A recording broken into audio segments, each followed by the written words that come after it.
Hello, and welcome to another episode of The Digital's Growthcast, the podcast where we explore the latest in web design, digital marketing, and business growth strategies. I'm your host, Cheyenne Kelly, Marketing Communications Manager here at TheeDigital, an award-winning web design and digital marketing agency based in Raleigh, North Carolina. Joining me today, we have Matt Hook, one of our marketing managers here at TheeDigital, and Lauren Clay, our director of marketing here at TheeDigital. Welcome to the show, guys. Hey. Hey, thanks so much for having us. Thanks for being here. So, today's episode is all about digital marketing trends to expect in 2026, and more importantly, how these shifts are going to impact visibility, lead generation, and growth for businesses. So, we're pulling directly from our newly updated 2026 trends research that we have, and we're already seeing it play out with our clients. So, the first question to get us started here in 2026, digital marketing feels very different compared to even a year ago. So, the biggest mindset shift businesses need to make going into 2026 with that in mind? Whoever wants to kick it off. Well, I think a lot of it is for businesses that weren't necessarily focusing on multiple avenues. If they were just solely focused on paid advertising or just solely focused on SEO, now that really needs to shift. A lot of people at one point their question was, how do I rank number one on Google? And that would be sort of the main focus, is like ranking number one. And then in turn, that would result in more leads. Now we have this geo world with all these different AI search engines that now the question needs to be, how do I get cited in AI? And how are they going to how do I get recommended in these AI answers? And so it's just adding another dimension into the mix. And so businesses really need to pay attention to that and not just paid or just organic or just social. It's now a multitude of different things that we need to focus on in order for them to stay present online, in order for them to keep getting leads online and stay ahead of the competition. Yeah, I agree. I think it's easy for business owners to say, I have a website and it looks great and it works great, but like having a website just isn't going to cut it anymore. And even having just some basic SEO isn't going to cut it anymore. With the way that things are changing as fast as they are, like you said, with all these new AI tools and everything, I think having someone on your team, or at least working on your site, that can really take a look at what's happening out there and making sure that you're competing in the places where you need to be competing, not only for your industry, but for your business and your location specifically. It takes more to compete now. So, going into that, would you say that it's becoming like an evolution or a full reset? Like, are people having to like start from square one, or with all this new AI stuff, there's still things that mattered in the past that are still important now? Definitely. I mean, businesses that were already focused on their marketing and SEO, you kind of have a head start because a lot of those best practices apply. If you're putting out good quality content, still following the EAT structure, applying schema to the website, they're all part of traditional SEO factors. So, and they're also what applies to how AI search engines are citing content as well. So for me, it's definitely not a full reset. It's evolving maybe more so than it has in the past, because now we have these other search engines that are very different to what we're used to with Google and Bing. So it's just like additional things that we have to kind of factor in. Matt, I don't know if you think something different, but No, I agree. I would also say that it's an evolution and definitely not a reset. Marketing at its core of what it is the same as it always is. We're trying to find the right people to connect with the right brands, and we're telling the story of our clients. And so that in itself and the essence of marketing, I don't think has been changed. But we are finding ourselves, because of AI, able to interact with those target audiences in much different capacities. Before people were, if they had a question, they would go to a search engine, they would try to get this question answered. But now people are talking to these AI agents unlike any way they would talk to Google previously. It's not just a question, they're brainstorming and they're doing this more like in-depth research, sometimes therapy, sometimes like all sorts of things you've seen AI being used for. And those aren't things that we typically would have been putting into Google, and just like interacting with it at that capacity. So now that we are able to show up in some of these places, and it kind of adds on to marketing, I don't think it replaces it, but it definitely opens up a whole new playing field that previously, was didn't take place online, and it didn't take place with, brand interaction. Yeah, and that prompts a good thing too, where it's from a business owner standpoint, it can interact differently with the audience, but also from a user standpoint, that search behavior is changing too. Like you said, they're using AI in a way that they wouldn't have used Google to search for information. So that's like a really important thing to factor in.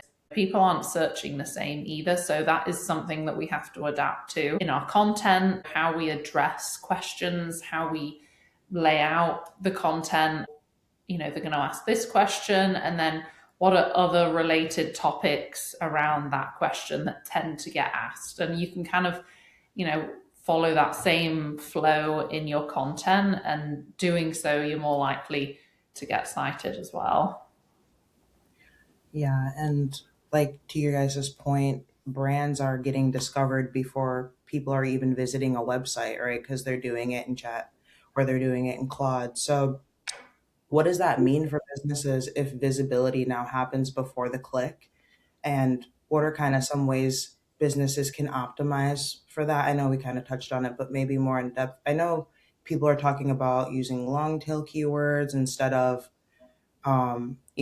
focusing on just regular keywords because it's more conversational the way people are searching within AI engines. So maybe things like that businesses can keep in mind to be optimized for that zero click search. Yeah. So I think there's something to be said about discovery happening outside of search, and it's been happening on social for a while, so it's not a huge pivot from the norm.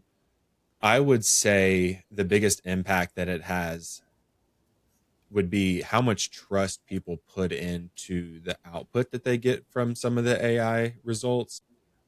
A lot of times it feels, when you're talking to like an AI tool, that they've done the research for you, and they're presenting an opinion, and they kind of have this factual basis of this is the best option for you. And that's presented, psychologically in a way that's much different than a search result that just says these are 10 websites that talk about this. Now it's written in a human language that, oh, you should consider this, or people talk about this brand. So the discovery does have a new platform that people are finding brands and interacting with brands on. But I think they come into that first interaction with a lot more influence than they previously had, of just finding a result on a search engine. And also it can shorten the decision making too, because a lot of, again, it's mixed. People are still hesitant to kind of go with what the output is in ChatGPT and Gemini, which is a good thing because sometimes they're not always right. It's dependent on the prompt, and there's various factors that go into that part too. But like you said, Matt, with how it approaches those answers of based on reviews and this and that, these are the top. Often, then people are just going to go straight to that website and convert straight away. So in a way, it could help businesses where they have kind of a quicker cycle of going from like the search to the conversion. But I do think it means that it's harder to track. We're not just, it's not just, okay, let's track traffic coming through the website. There's definitely a lot more like complexities to that. But it's just another opportunity now for businesses to be a part of these cited answers and to get probably a higher conversion rate. And that's what we're seeing, is that there's the potential for that higher conversion rate if you're getting cited in some of these AI searches. Mm, that's a good point. And to your point, it's like it might not be the best result that you're getting served up in AI, right? So people are still a bit hesitant, but it was the same way with search engines. Like, just because it was the first result on the page doesn't necessarily mean it was the best result. It just might have meant they optimized for it the best, you know? So And that's a also with this visibility thing, before this, when we were thinking of visibility, it was like, okay, has our traffic gone up month to month? You know, are we seeing more impressions in Google Search Console? And so we're looking at those, some of these like real specific metrics. Whereas now, you know, for definitely more informational type content, it where our blogs traditionally served that purpose, and we would get that traffic to blogs. You know, if they're getting that answer straight in these AI search engines, there's or AI overviews, there's no need to click through to the website. So, you know, you may be getting cited through these, your blogs might get cited through there, but it's not necessarily going to equal to traffic. Now, it doesn't mean that it's not of value, but that's not something we'd necessarily see in GA4 of driving more traffic to our blogs. Now, that doesn't mean that they don't have value, and we should still make sure that they're updated and we're addressing relevant questions through blogs, but it's just people don't necessarily need to click through to the website to get their answer. I guess going along with that, then why does then different authority signals are kind of being talked about in 2026 with marketing trends, like a lot. And so why does brand trust and expertise then, how does that matter or play into this overall shift in the way people are searching as opposed to individual tactics? Or do you even think that's the case? Yeah, I do believe that that is the case to some extent. I think there is some level of work being done to differentiate how an AI bot or a large language model would process results and prioritize results rather than just taking the top 10 search results. So there is a big overlap in my experience between those two things. But what I'm seeing is that there are other specific metrics like being mentioned in comparison articles. You know, that seems to have a lot more impact on appearance and visibility in those. And that just tells you that, you know, the people behind it kind of had a frame of thinking of we're looking for actual trust signals that a search engine may not necessarily prioritize like we do. Google in itself has well over 200, you know, different things that we can optimize for and that we can change and that Google looks for to prioritize us in a given search. And that's after, you know, 20 something years of Google building and developing. We haven't had as much time as we've had with the large language models. So we're trying to still learn and figure out exactly what those are. We're doing, you know, a lot of testing and just a lot of learning on the fly with what some of those metrics are.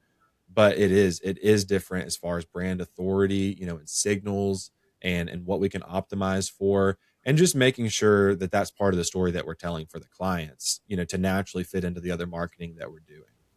Yeah.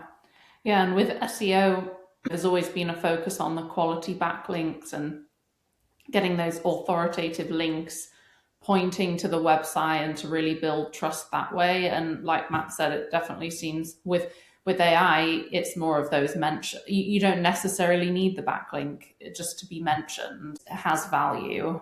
So that's, I feel like, more of a newer thing that we're factoring into our strategies that we're building for our clients and that clients need to be aware of. And also, not just as a business and a brand, but like your personal brand is just as important as a business owner. Having like a great bio on the website, having author bios on the blog content, having other brand mentions and personal mentions, whether it's in press releases or something that's something that's happening in the community, different bios on different, you know, directory sites, for instance. Like all of that is sort of building up trust and in different places. So it's not just about the business's brand, but it's about the owner's brand too. That all really helps if you can have that synergy between the two. Nice. Yeah, because it, like to your point, AI is kind of looking across all these different touch points and saying, okay, you have this, you have that, and that's all playing into the trust that it gives your source or your business when it's queuing you up for a search in LLMs. They're being mentioned in podcasts, you know, like it's really like this bigger picture thinking, like where can you, you know, community forums, Reddit's blowing up, how can you engage in a real way with your market in these forums, with just like, and from like a genuine help perspective, not just, hey, I want to try and get more business from Reddit, because that's not going to work if that's just sort of the initial thought. It's sort of a longer game of really engaging with the audience on a real level, and how can you do that, where are the best places to do that for your specific business industry, if there's a specific location for it. So really kind of diving deeper into that to figure that out. And then it's just a lot more natural, because then you can engage in these, you know, whether it's a forum, whether it's you find podcasts that you can join and provide information, that would make a real impact. Yeah. And I think ironically, it kind of all goes back to people genuinely trust, recommendations, and people trust, talking to other people and getting a good experience from other people and saying, I want to do business with this company, rather than being convinced by, what was said in a search result or something like that.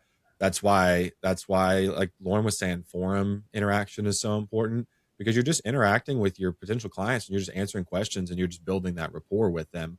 Or you're giving a platform for other previous customers to say, hey, I interacted with this brand and my interaction maybe was great, maybe it wasn't so great. And you can continue that conversation even with someone who had a great or not so great conversation, and just further have that interaction kind of stored, right? And then so people are coming to that years later and saying, wow, they were here and they were talking and they're real people. And an increasingly AI driven, even social world, I think having genuine, real human interactions, even digitally, is important for trust and visibility.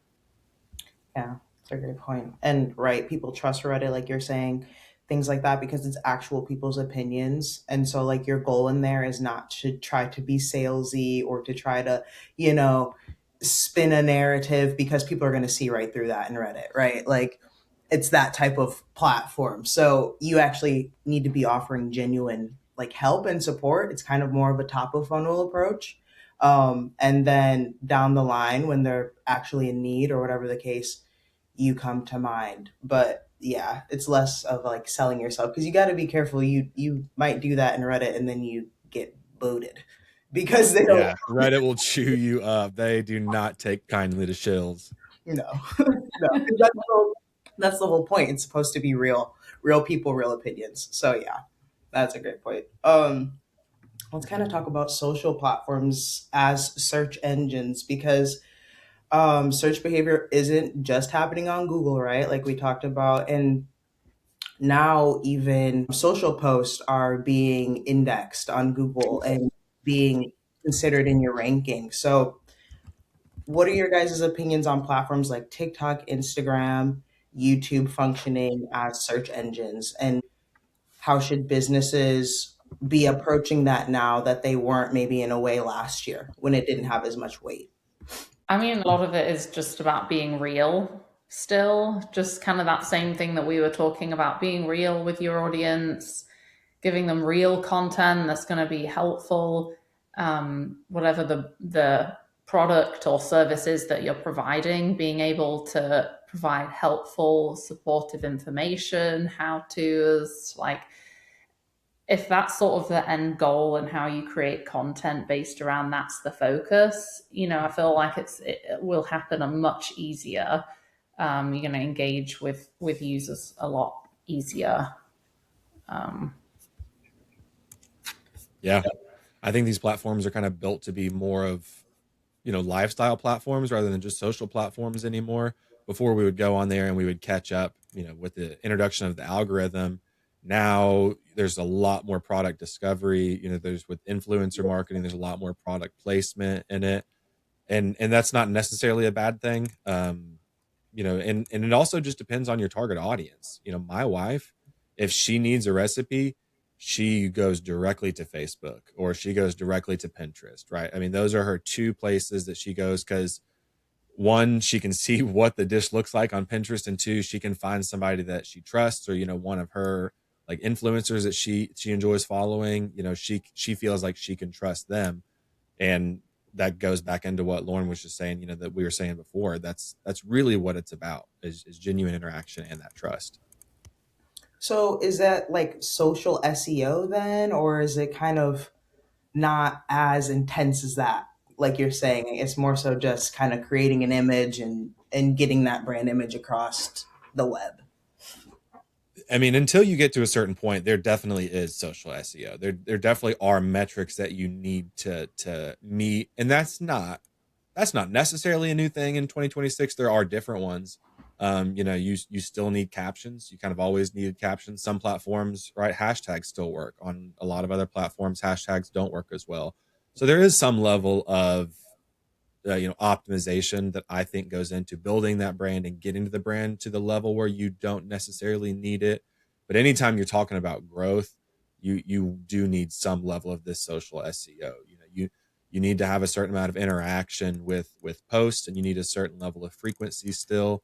If you're going live, you definitely need, in the first little bit, you need to have some of that interaction. You need to have some of that viewership build evenly, and that those are the things that algorithms still look for, that they looked for 2 years ago, that they're looking for now. But I think keyword optimization is even more useful now, because that's kind of what these search agents, the AI agents, those are some of the things that they are still trained to look for. They still work based off of keywords. Yeah, and it's just that kind of building the narrative too of what value you provide in your industry.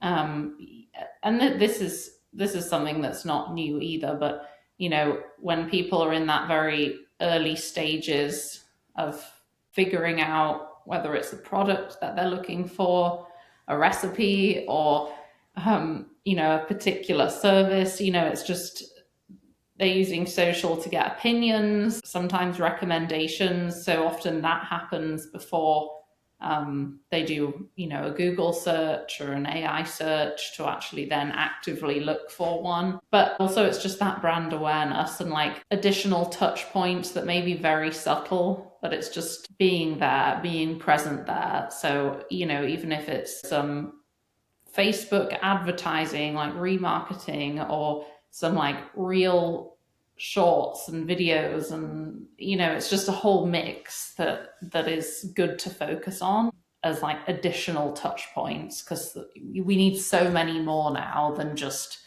looking up something and going to the site. Usually there's more consideration that's going on across multiple platforms.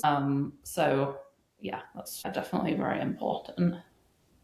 Yeah, and to your point, right? It's all becoming a connected system. All the campaigns are becoming connected across platforms, across optimization tools that we use or search engines. And how should businesses think about maybe CRMs or automation, content and paid media, things like that, working together instead of maybe in the past where it might have been more disconnected campaigns? It's kind of like that search everywhere optimization idea that people are adopting in 2026 and have been in the end of 2025 too. Yeah, I think having your campaigns connected is more important than ever, because you have to be consistent. You need to be consistent across all the channels that you're doing, and you need to be, moving kind of with the trends.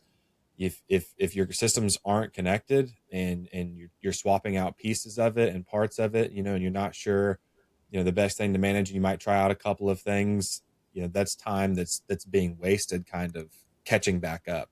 And so if you can easily identify, where your information is coming from, and you have kind of a consistent flow of information coming between all these systems, and they can help keep each other updated, or they can help you keep each other informed. I think that's more important than ever, of being able to actually apply the data that you have available, rather than just having, this platform gives me this data and this platform gives me this data. When in today's world, a lot of development can be done at a very low level with some AI. People are building tools that were never available before, and so these platforms now can really feed each other and help supplement each other in a way that wasn't available before. And as that becomes the norm, as these connected campaigns become the norm, it's really going to, I think, increase the bar of what it takes to compete and what it means to be a competing brand online. Yeah. And also having a good working CRM that has all these things connected, and you can really see, where your customers are coming from. So not just, okay, well, we're getting good leads from Facebook, or we're getting good leads directly through our website, but until you have that full picture of where are they closing from and what campaigns are exactly working, you're never going to have a fully informed decision of what's working best for you and your company. So really, without that, you're never going to be fully effective as to where you're putting your marketing budget. So HubSpot, it does a great job of kept connecting to all these different places where and then tracking the cycle from prospect to customer, and really giving an in-depth information, and then also then using that going forward. So not just informing your marketing strategy going forward, but also opportunities to recapture prospects that didn't close. Can we know that these prospects did not close? How can we remarket to them? Can we do an email drip campaign? Can we do some remarketing campaigns to them? So it's a lot more efficient because you've already captured this data, you've already paid for this data. So now how can you use that going forward? And it's definitely for sort of smaller companies that they're more budget conscious, and while sometimes these CRMs, there is a cost factor, you're ultimately going to save that money back by being more efficient with your campaigns and not just wasting money in areas that you don't know are working. Exactly. That's a great point. I also liked what Matt was talking about, how people are now using AI to like do things they weren't doing before, to build out campaigns, to build out systems that weren't previously possible. And let's do a little bit of myth busting here. Does that make you guys think that AI is kind of replacing the field of marketing? Are we even necessary anymore? Like, what's the deal with that?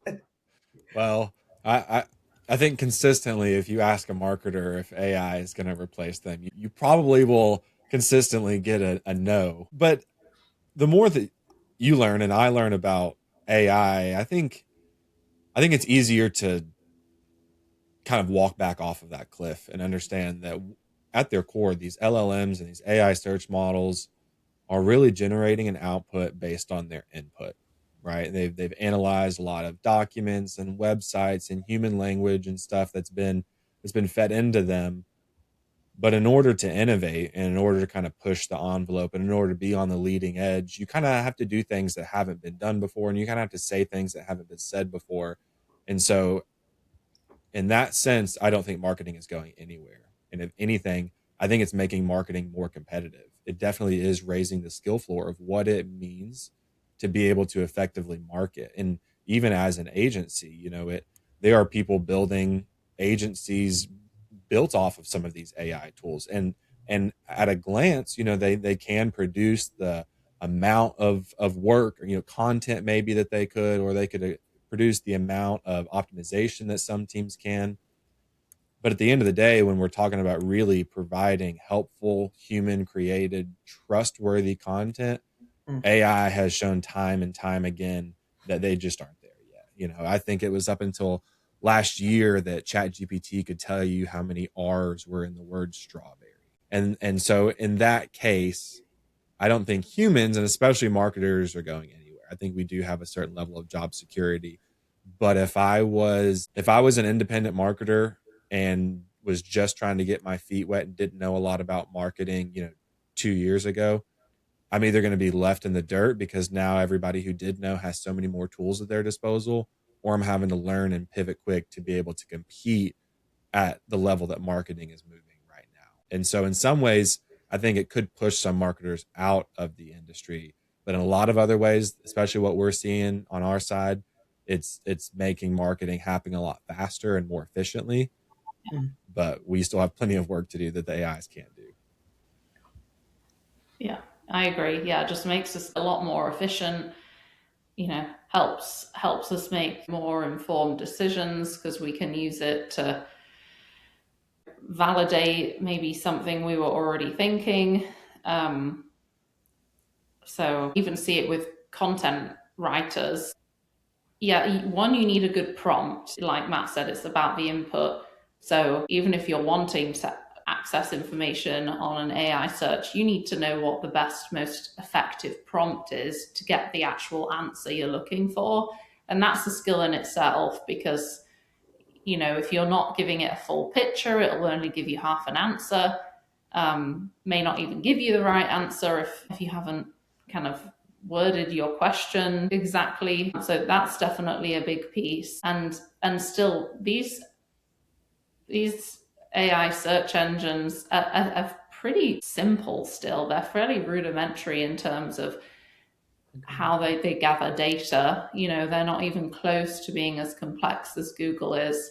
They're not crawling every single page and every word on every page. They just don't have the capacity to do that. So human input is essential in order to really make the marketing strategies for us anyway effective. They can just help us be more efficient in certain ways, but certainly not replacing um, a real SEO person or marketer anytime soon.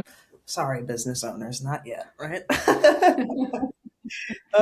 That's a great point though, because like I think I've heard right that AI is like skimming your content.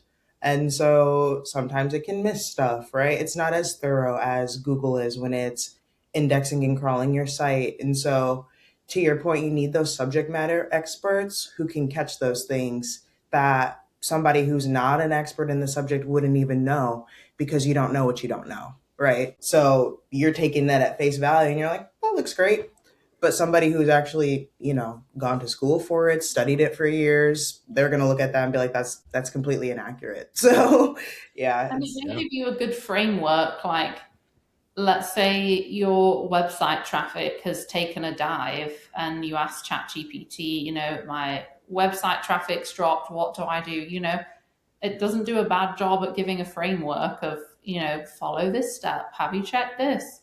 And it's sort of like it can give you a step by step, but then it still needs a human to then know how to use the different tools, understand the data, what does that mean, and piecing it all together. So as Matt said, if for new people in the industry of like digital marketing, it's a great way to learn and it's a great way to access information and kind of get some experience, but it still needs a human to understand how to use these different SEO tools and how to read the data and then how to make the decision going forward of what to do.